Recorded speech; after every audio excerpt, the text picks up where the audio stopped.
Warning, there will be spoilers for The Mandalorian Season 3, Chapter 20, or Episode 4, titled The Foundling. If you haven't seen it, proceed with caution. I do not hold back. It seems this season of The Mandalorian is packing as much into each episode as possible, but we got so much insight into Mandalorian culture that it's hard not to geek out. Mandalorians are my favorite part of Star Wars. Sure, the battle between good and evil that revolve around the Jedi, the Sith, and the Rebellion and the Empire are the foundations of Star Wars universe. But it's the gray area that Mandalorians operate that has me most intrigued. Without superpowers or a galactic-wide government to back them, Mandalorians are intriguing, to say the least. I've been saying all along that this season of The Mandalorian is going to be different than the past two seasons, where we were getting stories based in old Western and samurai serials, where each week we got a different adventure that eventually tied into the larger story. Now we're getting one fluid story. Din Djarin hasn't stopped to help a village, nor has he helped a weird frog lady or other strange sentient find their way home. Instead, it's all Mandalorian. Okay, mostly Mandalorian. The middle story of Chapter 19 is the exception, but that's going to tie in later, I promise. I want you all to do something for me. During this video, I want you all to think of your favorite part of this episode of The Mandalorian. Then think of your least favorite part and leave a comment as to what it is. But I want you to wait till the end of the video to see what I have to talk about. I do read all the comments and try to respond to as many as I can. But I also want you to check the other comments and see if you agree or disagree. There's some big things going on in this latest Mandalorian episode. First, there was the news that Dave Filoni wrote the episode. A lot of people speculated that we would see Ahsoka Tano, just for that reason. Nope, you won't find her here. Then, there was the prediction a lot of fans made that Barriss Offee was the one to save Grogu in the Jedi Temple on Coruscant during Order 66. Nope. It was none other than the actor who played Jar Jar Binks' Jedi character of Master Kelleran Beck. Honestly, it's really good to see Ahmed Best return to the canon Star Wars universe, so that Star Wars theory can be laid to rest. But there's something bigger going on in this episode of The Mandalorian that I've been saying since the second episode of this season, and that's Bo-Katan Kryze's story arc. A lot of people thought she was going to betray Din Djarin. More thought she was going to betray the Children of the Watch. I've stood firm in the belief that Bo-Katan is still the honorable Mandalorian she has been ever since leaving Death Watch in her teens, and I'm going to continue standing my ground on that thought. Okay, that's enough gloating. But before I get into The Mandalorian Season 3, Chapter 20, Episode 4... Wait, how many of you are confused as to what we should call this? Yeah, I know it's officially titled Chapter 20. Okay, let's settle on this. Before I get into the fourth episode of The Mandalorian Season 3, a quick word from our sponsor. Yep, it's me. I pay the bills. I supply all the equipment. I'm the sponsor. Anyways, hit the subscribe button and give the video a big thumbs up. I'm on a voyage to hit 50,000 subscribers, and I'd like you all to be a part of that journey. I know every YouTube channel asks for your subscription, but I absolutely promise to deliver on my word. With me, you'll get the best Star Wars content YouTube has to offer, and I'll deliver it in a way that's fun and engaging. All original content. So let's make this channel the bomb together. Oh yeah, Mandos. Now, let's get back to the Mandalorian stuff.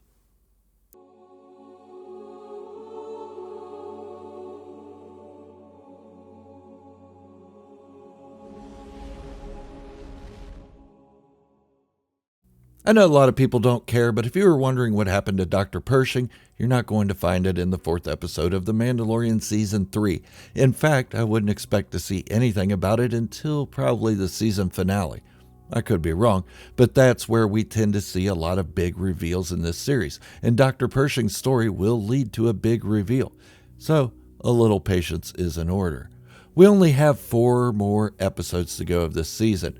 What this episode does contain is mini Mandalorians, not just hanging around neither. Training. We get to see how the Mandalorians train, and how they train younglings and foundlings. Younglings. Should that word be reserved for the Jedi? Nah, I think it's okay in this case.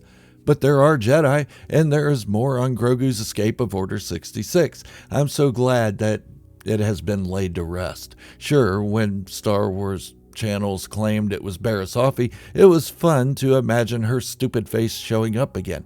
But chances are, Barriss was executed following her betrayal, just like Pong Krell. Yeah, screw that guy. We now know how Grogu escaped the temple. I guess now we will have to learn where he was hidden. Naboo? Nope. The Coruscant Guard saw the type of ship they escaped in and can easily track it. Not to mention, Darth Vader had some dealings on Naboo after the prequels. He would sense Grogu, unless that actually happens. More Darth Vader is always a good thing, but it's unlikely. I'll get to more Grogu stuff in a bit. And hey, if you still call him Baby Yoda, no judgments here. But I'll circle back to him in a little bit. The biggest thing in this episode is Bo-Katan Kryze. Yeah, I said it. It wasn't really about Din Djarin. When a giant dinosaur dragon raptor thingy captured Paz Vizsla's son, who took charge? Was it Din Djarin? Nope. It was Bo-Katan. Her mission was a success, and the newest member of Clan Vizsla is safe to continue the name. But he did display the cockiness of a Vizsla.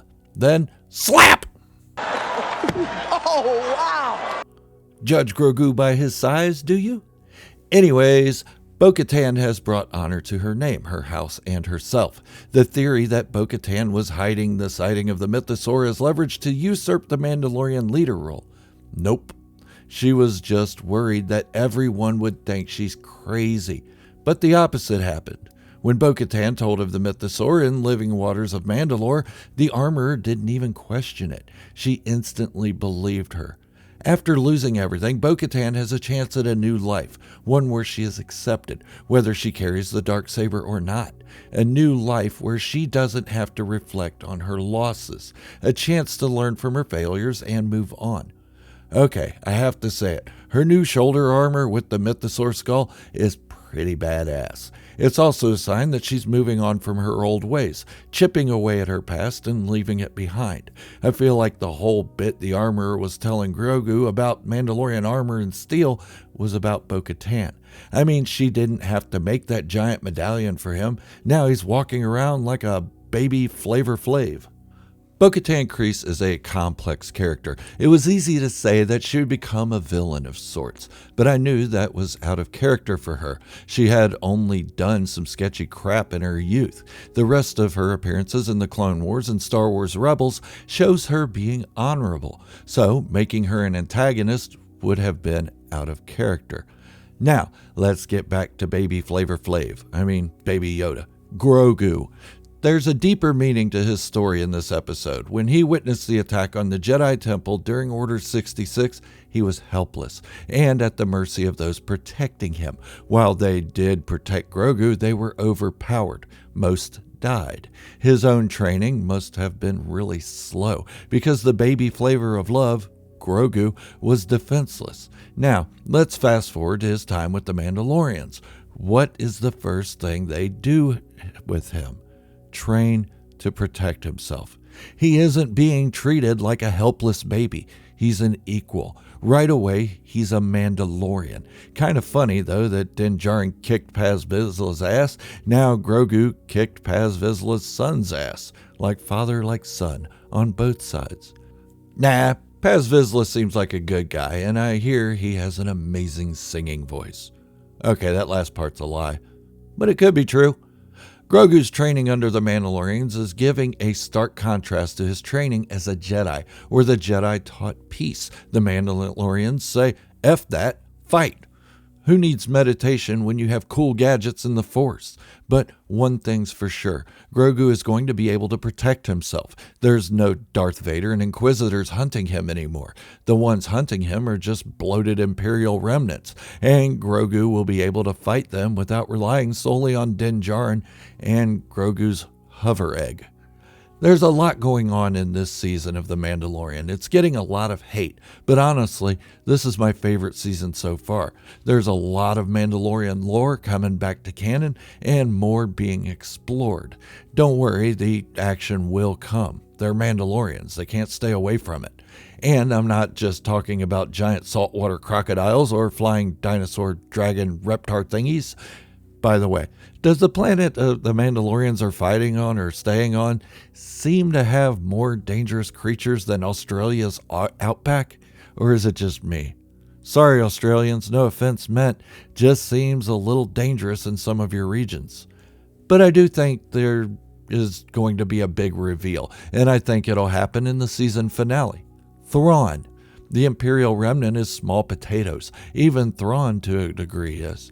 Yes, the Empire destroyed Mandalore, but that was at the height of the Empire's power. Now they're smaller, and Mandalorians united should have no problem destroying them. So the real threat is going to be much bigger. The Grisk. And yes, I know the Empire isn't going to get completely wiped out. It's going to breed out the First Order and yada yada yada. Now, the Grisk. Or the new Yuuzhan Vong, if you prefer. Then we will get a story more closely related to Heir to the Empire, where we see Luke Skywalker and Boba Fett return. That's just my thought. Let me know in the comments if you'd like this, and don't forget to comment your favorite part or least favorite part of this episode, or even the entirety of The Mandalorian Season 3 so far. But that's all I have for now. But before we share a handshake and a sorrowful goodbye, another quick word from our sponsor, me. Hit the subscribe button and give the video a like. I'm really trying to hit 50,000 subscribers, and I'd like you all to be a part of that next phase of this channel. The YouTube algorithm is more difficult than trying to understand why George Lucas made Greedo shoot first, but together we can conquer it. Thank you all for hanging out with me today. Until the next video, this is Gerald, a Star Wars fanatic, wishing you all great health, happiness, and peace. Thank you all for watching, and remember, this is the way, and positivity in the Star Wars community should be the only way.